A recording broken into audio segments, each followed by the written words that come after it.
Hi, so welcome to lesson 8.3, which is graphing rational functions. We've already discussed in class what does it mean to have a rational function. I want everybody to think about what the word rational means will be happening in math class. That's right, it means we're going to be dealing with fractions. So we are going to be graphing rational functions. That means these functions are in fraction form. That means our x is going to be in the denominator and possibly also the numerator, like this first example, x over x plus 3.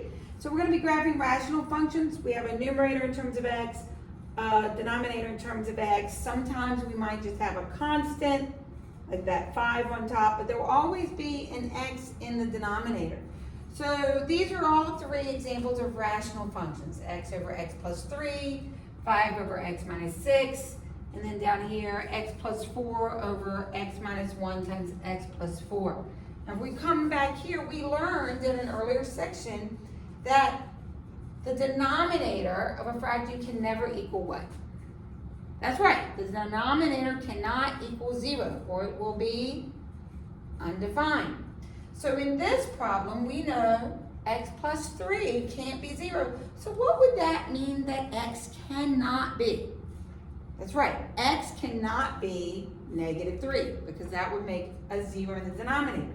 So that, what you just thought through, leads to the domain of this function. Now remember, back very early in this year, we talked about domain. And domain is what x can be so that the function produces real answers. Well, with rational functions, it's very easy. X can be any number we want it to be, except a number that makes 0 in the denominator. So you just told me x cannot be negative 3. So the domain of this function would be all real numbers, but x cannot be negative 3 because there'd be a 0 in the denominator. How about the middle example? G of x equals 5 over x minus 6. What is its domain? Well, first ask yourself, what do we not want the x to be? That's right, we don't want it to be 6 because then the denominator would be 0. So the domain is all real numbers, but x cannot be 6. Now, if you look at the last example, some of you may notice there's an x plus 4 here and an x plus 4 here. You're right. That does reduce. It does cancel. But when you look at domain, you want to answer the domain before you do any reducing. So this domain would be all real numbers, but what can x not be? That's right, x cannot be 1 because 1 minus 1 makes 0, or negative 4 because negative 4 plus 4 makes 0 in the denominator. We can't have zeros in the denominator. But for those who realize this cancels, you're right. We're going to learn in a little bit that this means something about the graph, the fact that we can remove this and we would be left with 1 over x minus 1. Being able to reduce it, though, doesn't change the domain. So let's move on. Let me slide up my notes. So then it says, for values where the function is undefined. So back to the last example, the first one was undefined if x were negative 3. That means a 0 in the denominator. It was undefined in the middle at 6 and undefined at 1 and negative 4. So for values where the function is undefined, you have either what's called a vertical asymptote or a removable discontinuity. What's the difference? Well, let's look at this first example. This first example was the first one, similar to the one above, a little bit different. We've got the function x over x minus 3. Now, what do we know x can't be? That's right, x cannot be 3. Can I remove it? Can I factor the top and factor the bottom and cancel the x minus 3? Like that last example. No, I cannot cancel it. So what we have here is a vertical asymptote at the number that x cannot be. X cannot be 3, so we have a vertical asymptote at 3. What that means is that on my graph, I'm going to go over to where x is 3, and I'm going to place an imaginary vertical line. This is called a vertical asymptote.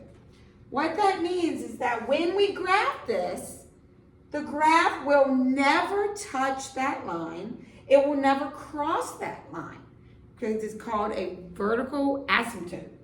So if I wanted to get some values, and we're going to learn some shortcuts for graphing here in a little bit, but for now, let's make some x and y values. 3 is the only number x can't be, so I'm going to plug in maybe 4 and 5, and then maybe on the other side, 1 and 2. So let's plug 4 in. We get 4 over 4 minus 3, so that gives me 4. So 1, 2, 3, 4, up, 1, 2, 3, 4, so we have a dot here. Plug in 5, we get 5 over 5 minus 3, well that's 5 over 2, which is 2.5. We go over 1, 2, 3, 4, 5, up 2.5. We could go one more if we plug in 6. What we're going to see happen is this curve begin to take shape. So we end up with this curve that looks like this. Plug in 1, we get 1 over 1 minus 3, so that's going to give us negative 1/2. So 1 gives us negative 1/2. Plug in 2, we get 2 over 2 minus 3. So 2 over negative 1 is negative 2. So 2, negative 2. So we end up with a similar, if we were to put in 0, let's put in 0, see what happens. 0 over negative 3, 0 divided by anything. It is 0. So we're going to end up with a dot here.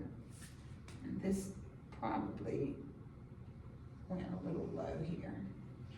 And this, we're going to end up with another curve down here. Now, we don't know enough yet for knowing the tricks for where these curves, fit exactly. But the one thing we know is that it has a vertical asymptote at 3. That means this curve and this curve will never touch that line. It will get closer and closer and closer and closer, but it will never touch that vertical asymptote. Same down here. It just keeps getting closer and closer, but it never crosses, never touches. That's what a vertical asymptote is. It is a line that the graph approaches but never touches. And it is where your fraction is undefined. So let's go on to page 2. So page 2 says f of x equals x plus 2 times x minus 1 over x plus 2. And it's asking where it has a removable discontinuity. Well, you find removable discontinuities the same way you do vertical asymptotes. You look for what makes the denominator equal 0. What makes this denominator equal 0? X equals negative 2. That's correct. So what you have to ask yourself is that a vertical asymptote or is it a removable discontinuity? It's a removable discontinuity if you can cancel this factor out with something up here. Can I cancel this with something up here? Yes, I can cancel it with x plus 2. Because I can cancel it, I can remove it. So it's not going to be a vertical asymptote. Instead, it's going to be a removable discontinuity at negative 2. And what that means is when I graph this function, it's going to have a hole. Right here, it says a removable discontinuity is a hole in the graph. It's going to be a single little tiny hole, a little blip in the graph. So how would I go about graphing this? Well, you're going to graph what's left over. So when I cancel this, all I have left is x minus 1. At the beginning of the year, chapters 1 and 2, we focused on graphing equations like this, x minus 1, mx plus b. What does that make? That's right, we all know this makes a line. So where does this line begin? That's right, it starts at negative 1. What's the slope of this line? 1, so we go up 1 over 1, up 1 over 1, up 1 over 1. We can do that forever. We can go the other way. Down 1, back 1, down 1, back 1, down 1, back 1. And this makes a line. But this line comes from this original graph, which has a removable discontinuity at negative 2. That means when x is negative 2, this dot right here isn't there. there's a hole on the graph. So we're literally going to draw ourselves a hole where x is -2. So see, I have a little break in the graph. I have a little hole in the graph because it's removable. So we can either have a vertical asymptote that makes 0 in the denominator, or a removable discontinuity, which is a hole. You know it's removable if you can cancel it out. So let's look at example 1. Determine the equations of any vertical asymptotes and the values of x for any holes in the graph. First thing we have to do is figure out what makes the denominator equal 0. Well, can we figure it out in this form? Look at it. No. What do we need to do in order to figure out where my zeros are? That's right, we need to factor this. So we're going to factor our denominator. So what are factors of 5, positive 5, that add up and give me -6? Give you a chance to think. Okay, so what are those factors? What are factors of positive 5 that add up and give me -6? That's right, -5 and -1. While we're at it, let's go ahead and factor the numerator in case something will cancel. What do you notice this pattern makes? That's right, a difference of squares. How does a difference of squares factor? X plus 1, x minus 1. Good.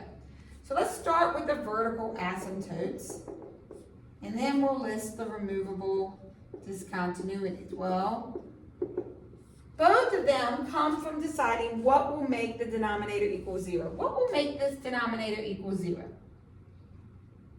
If x is 5 and if x is 1. Can you remove either one of them? Good. Which one can you remove? You can remove x minus 1, which means this is a removable discontinuity. X equals 1. And that means since I cannot remove this one, my vertical asymptote is at x equals 5. Good. So it asks us to make the equations for the vertical asymptotes and where the holes will be. Didn't ask us to graph it yet, but we're getting there. We'll be putting all this together in graphs very soon.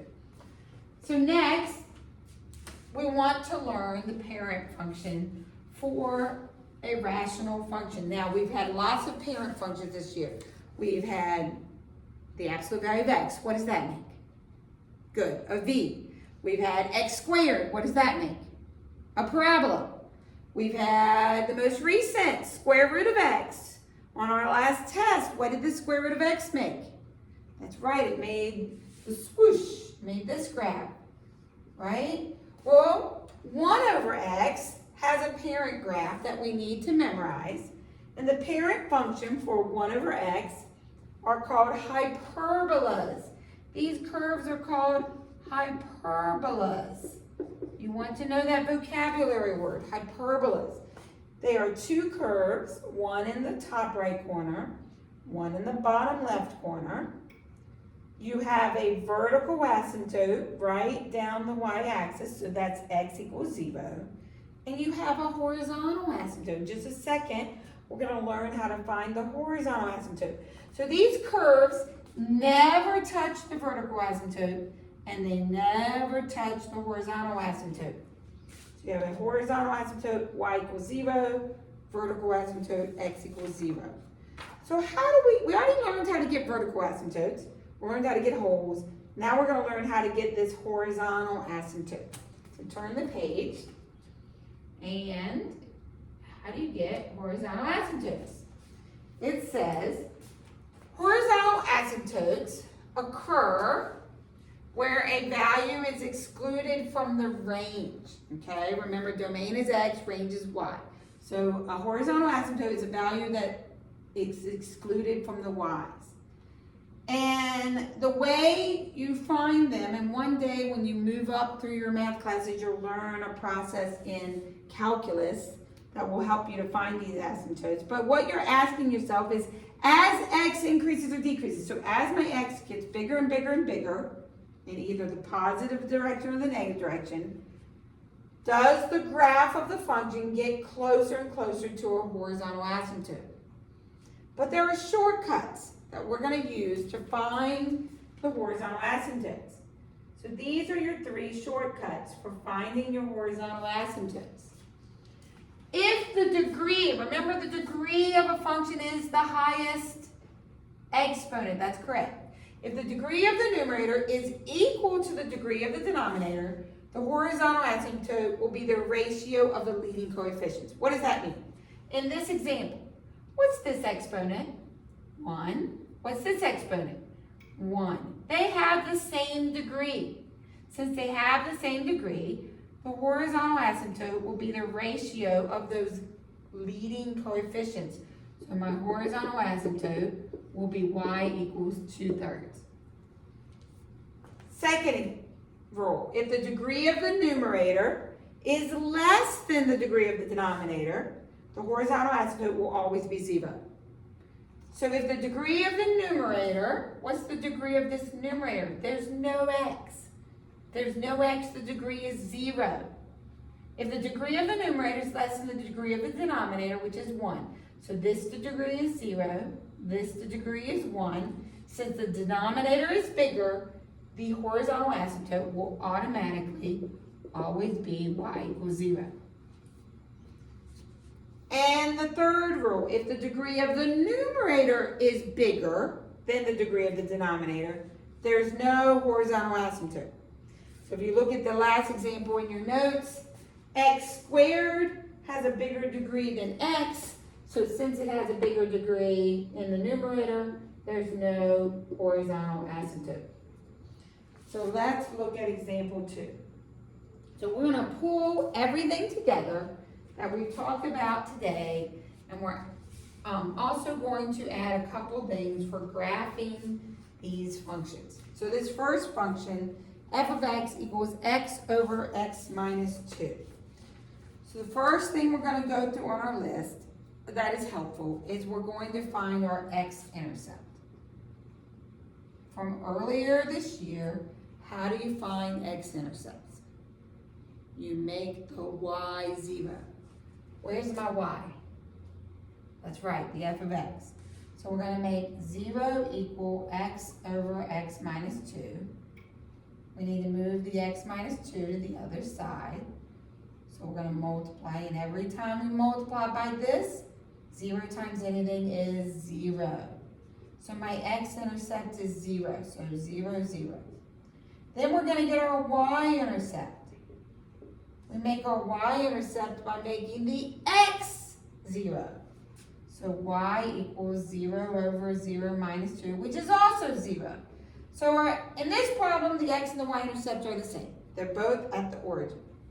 So next on our list are vertical asymptotes.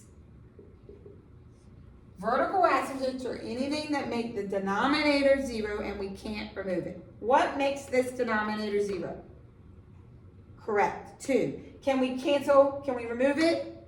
No. So we have a vertical asymptote at x equals 2, which means there's no removable discontinuity. There's no hole because there's nothing to remove. And then we want our horizontal asymptote. All right, those are the 3 shortcuts. Are they the same degree? Is the numerator bigger? Is the denominator bigger? This has a degree of 1, a degree of 1. They're the same. So the horizontal asymptote will be the ratio of the leading coefficient. What is this coefficient? 1. What is this coefficient? 1. What's the ratio?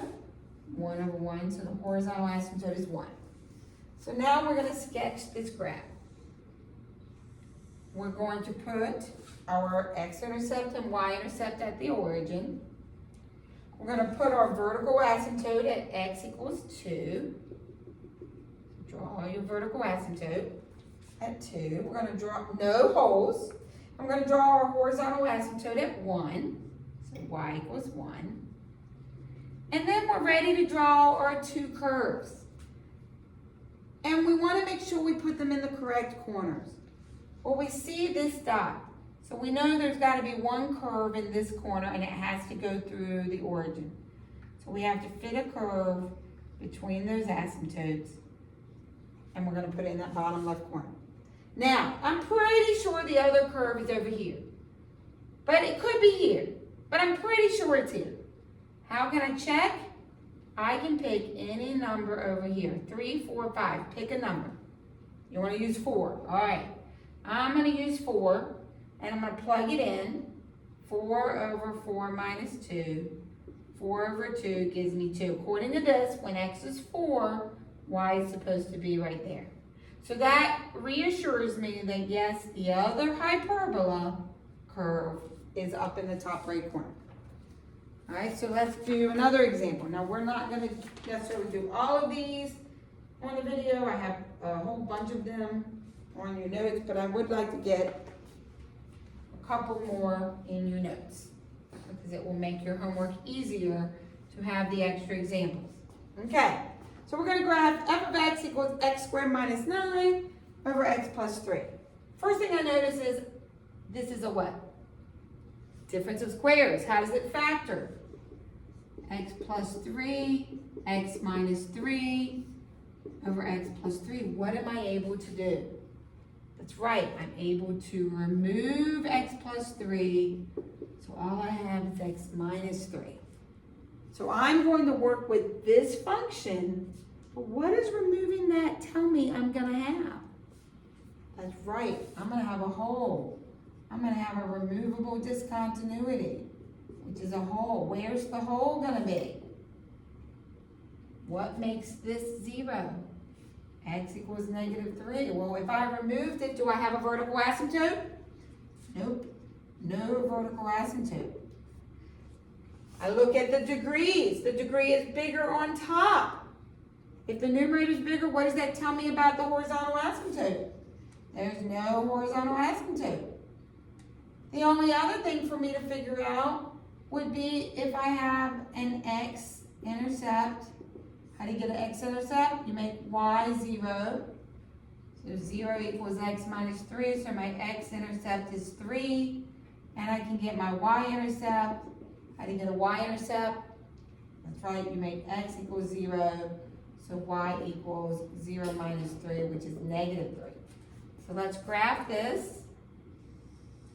We have an x-intercept at 3. We have a y-intercept at negative 3. What do we know this is going to make? Mx plus b, what does that make? That's right, it makes a line. But this line is unique because it has a removable discontinuity, which means it has a hole at x equals negative 3. So if I were to draw this line, I just need to make sure when I get to x equals negative 3, this line needs to have a hole. So I put a hole when x is negative 3. Okay, let's move on to example 4. We're going to do 2 more examples. And I know, feel free on these videos to pause it, rewind, whatever you need to. Make sure you don't skip any steps on the graphs. Okay, so example 4, we're going to graph f of x equals 4 over x minus 1 squared. So let's go through our list. X-intercept. How do you get the x-intercept? You make y equals 0. So 0 equals 4 over x minus 1 squared. I'm going to multiply by this to move it to the other side. What's 0 times anything? 0. So 4. When does 4 equal 0? Never. There is no x-intercept. So now we get the y-intercept. How do you make the y-intercept? You make x equals 0. So y equals 4 over 0 minus 1 squared. 4 over 1 is 4. So we know there's a y-intercept at 4. So then, let's check and see. Can we remove anything? No. So there are no holes, no removable discontinuities. How about vertical asymptotes? Is there anything that makes the denominator equal 0? There is. What makes the denominator equal 0? That's right, x equals 1. and horizontal asymptotes. Okay, which rule? Same degree? No. Bigger degree on top? No. Bigger degree on the bottom. Go back. What is the rule that says bigger degree on the bottom say? It says the horizontal asymptote will always be y equals 0. So let's put this on a graph. There's no x-intercept. There's a y-intercept at 4. There's a vertical asymptote at 1. There's a horizontal asymptote at 0, which tells me one curve has to go through this dot and fit between those asymptotes. So here is one of my curves. Now, be careful. You might automatically think, oh, the other curve has to go here. But let's check.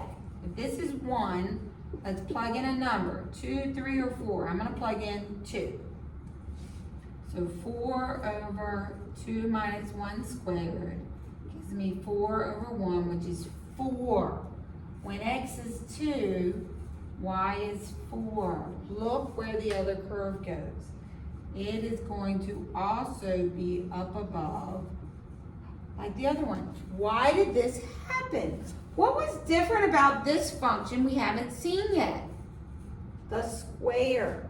Because I made this x minus 1 squared and not just x minus 1, it ended up making what normally would be a negative curve positive, so they both ended up top. All right, we're going to do the last graph. F of x equals x plus 2 over x squared minus x minus 6. Okay, let's see. What should we do first? Look at that. Tell me, what do you think? Okay, anybody who thought factor is correct. We got to factor that denominator. How does that denominator factor? What are factors of negative 6 that add up and give me negative 1? That's right, negative 3 and positive 2. They multiply to make negative 6. They add up to make negative 1. What's going to remove? What can we remove? X plus 2 cancels. So we're left with 1 over x minus 3. Because we can remove it over in my list, I'm going to go ahead and put the removable discontinuity, the hole. Where is there a hole? What did I remove? X equals negative 2. So let's look at x minus 3. That one doesn't get removed. So what's it going to be? What makes that 0? 3. What's that going to be? I can't remove it. A vertical asymptote. X equals 3. How about horizontal asymptote? Who's bigger, the numerator or the denominator degree? Who has the bigger degree? This one does. So what does it mean when the denominator is bigger? That's right, it means the horizontal asymptote is 0. So let's go back up here. X-intercepts and y-intercepts. Okay? How do you get the y-intercept? X equals 0. If I make the x 0, what am I left with? 1 over negative 3. So my y-intercept is negative 1/3. X-intercept. You can set the reduced equation equal to 0 because you make your y 0. We're going to multiply by x minus 3. What's x minus 3 times 0? 0 equals 1. When's that true? Never. So there's no x-intercept.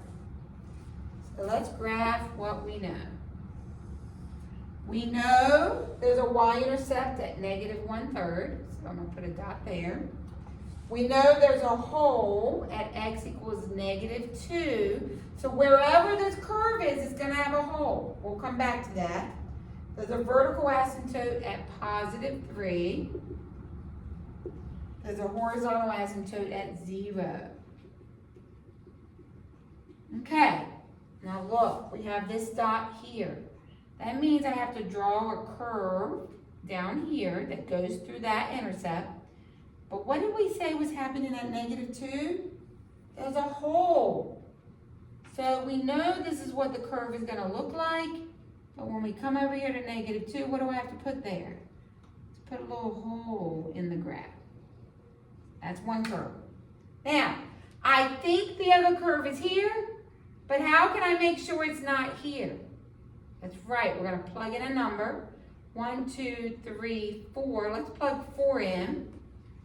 1 over 4 minus 3 gives me 1 over 1. When x is 4, y is positive 1, so I am right. It is up in this corner. Okay, so you have the rest of the time now, if there's time left in class, to work on the homework. If not, then it's homework for you to do at home tonight, and we'll go over questions tomorrow.